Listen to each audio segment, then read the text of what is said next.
దసరా పండగ తెలుగునాట అతిపెద్ద వేడుకల్లో ఒకటి. తెలుగునాటే కాకుండా దేశమంతా దసరాని అత్యంత వేడుకగా జరుపుకుంటారు. అలాంటి దసరా సంబరాలు ఇప్పుడు ఒక సెక్షన్కి కరువయ్యాయి. ముఖ్యంగా ఉద్యోగులకి. ఉద్యోగులు రాష్ట్ర ప్రభుత్వం మీద చాలా ఆశతో కనిపించారు. కనీసం ఈ దసరా పండగకైనా ఏదో ఒక కానుకలు ఇవ్వకపోతారా అని లెక్కలేశారు. అందుకు తగ్గట్టుగా అంచనాలతో కూడా సాగారు. కానీ చంద్రబాబు అందరి లెక్కలు తారుమారు చేశారు. అందరి అంచనాల్ని చిన్న భిన్నం చేసేశారు. ఉద్యోగులకి ఇవ్వాల్సినటువంటి ఏ రాయితీని ఇవ్వడానికి కనీసం కూడా ప్రస్తావించిన పాపాన పోవడం లేదు. ఉద్యోగులకి పీఆర్సీ కమిషన్ వేయాలి. పీఆర్సీ మాట ఉంచి ఐఆర్ అయినా ప్రకటించాలి. ఐఆర్సీ అటుంచి కనీసంగా డిఏలైనా చెల్లించాలి. 4 డిఏలు పెండింగ్లో ఉన్నాయి. పండగ పూట 2 అయినా ఇస్తారేమోనని అంతా ఆశాభావంతో కనిపించారు. ఆఖరి నిమిషం వరకు ఆశ పెట్టుకున్న వాళ్ళందరి ఆశల్ని అడియాసలు చేసేసింది కూటమి ప్రభుత్వం. డిఏలు కూడా దక్కకపోవడంతో ఏం చెయ్యాలో పాలుపోని స్థితిలో ఇప్పుడు ఉద్యోగ వర్గాలు ఉన్నాయి. ఇప్పటికే చాలామంది ఉద్యోగులు రోడ్డెక్కి వివిధ సమస్యల మీద ఆందోళన సాగిస్తున్నారు. ఉపాధ్యాయ సంఘం యూటీఎఫ్ వారం క్రితమే రణబేరీ మోగించింది.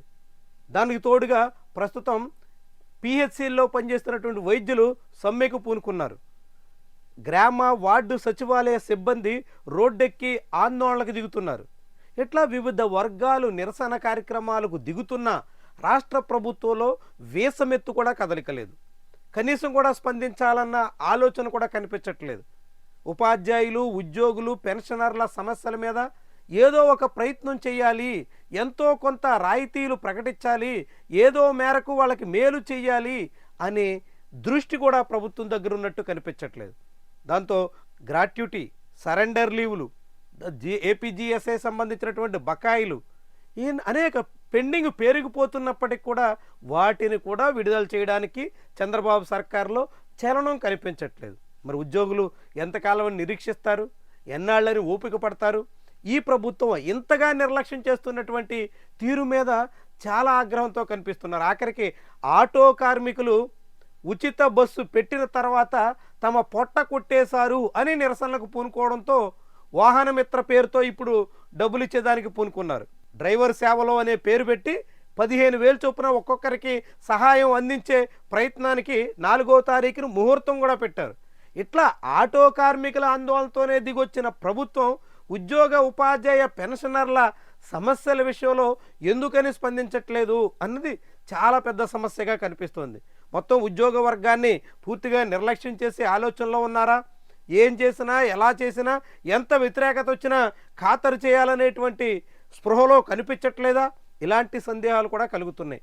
రాష్ట్ర ప్రభుత్వం ఉద్యోగులకి పండగ పూటైనా ఏదో ఒక తీపి కబురు చెబుదాం అనే ఆలోచన కూడా చేసిన దాఖలాలు పక్కన తెలంగాణ, తమిళనాడు, కర్ణాటక ఇలా అన్ని రాష్ట్రాల్లో కూడా ఉద్యోగ, ఉపాధ్యాయ వర్గాలకి పండగ పూట అనేక రాయితీలు ప్రకటించారు. అనేక రకాల బెనిఫిట్స్ అందించే ప్రయత్నం చేశారు.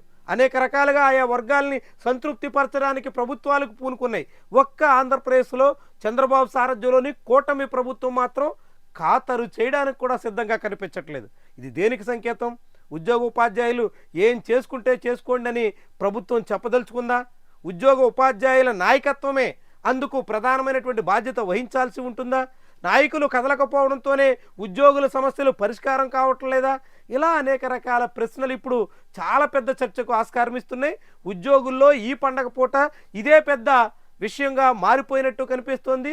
ఉద్యోగుల సమస్యల మీద కనీసంగా పండగ నాటికైనా ఏదో ఒక బెనిఫిట్ దక్కుతుందని భావించినటువంటి వాళ్ళ అందరి ఆశల మీద నీళ్లు జల్లేసినటువంటి తరుణంలో తీవ్ర నైరాశ్యం అలముకుంటుంది. ప్రభుత్వం మీద ఇది చాలా పెద్ద వ్యతిరేకత దిశలో కనిపిస్తోంది. గతంలో జగన్మోహన్ రెడ్డి ఉద్యోగ, ఉపాధ్యాయుల్ని నిర్లక్ష్యం చేసి సమస్యల పరిష్కార విషయంలో తాత్సార్యం చేసి వాళ్ళెవ్వరిని పట్టించుకోవడానికి కూడా సిద్ధంగా లేనన్న సంకేతాలు పంపించిన కారణంగానే ఎన్నికల నాటికి ఈ వ్యతిరేకత ప్రభావం సాధారణ ఓటర్ల మీద కూడా పడిందన్నది కాదనలేని సత్యం. అయినా కానీ చంద్రబాబు దాన్ని ఏమాత్రం లెక్క చేయడానికి, మొన్నటి ఎన్నికల్లో తనకు అండగా నిలిచినటువంటి వర్గాన్ని కూడా పట్టించుకోవడానికి ఆయన సిద్ధంగా లేరంటే చాలా ఆశ్చర్యం కలుగుతుంది, చాలా విస్మయకరంగా మారుతుంది. మరి దీన్ని ఉద్యోగ, ఉపాధ్యాయ, పెన్షనర్లు ఏ రీతిన భావిస్తారు? ఎట్టా దీనికి పరిష్కారం వెదుగుతారు? ప్రభుత్వం మీద ఒత్తిడి పెంచే ప్రయత్నానికి ఎలాంటి మార్గాన్ని ఎంచుకుంటారు? చాలా కీలకమైనటువంటి అంశం. ఆంధ్రప్రదేశ్లో ఏడాదిన్నర తర్వాత కూడా ప్రభుత్వం తమ సమస్యల్ని, తమ గోడుని పట్టించుకోవట్లేదనే వాదన చాలా తీవ్రంగా, వేగంగా బలపడుతోంది.